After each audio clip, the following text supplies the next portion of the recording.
Informasi berikutnya, upaya eksekusi pasar tradisional Banjaran di Kabupaten Bandung, Jawa Barat ricuh. Petugas Satpol PP bentrok dengan pedagang pasar yang menghadang dan menolak eksekusi.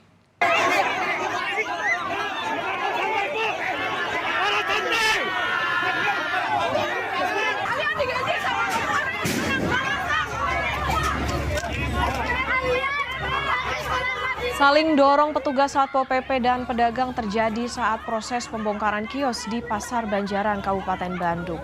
Pedagang menghadang petugas dan alat berat yang didatangkan ke lokasi.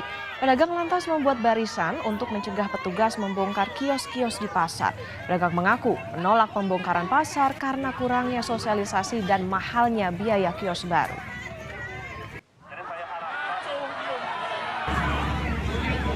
Perlawanan dan penolakan dari pedagang membuat proses eksekusi pasar Banjaran di Kabupaten Bandung dihentikan sementara dan akan dilakukan mediasi antara pemerintah dan pedagang pasar. Pembongkaran dilakukan lantaran pasar Banjaran akan dibangun dari yang semula pasar tradisional menjadi pasar sehat modern.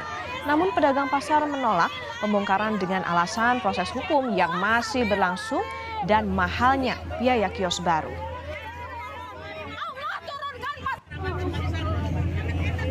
Pegang kiri kanannya, pegang. Jangan sampai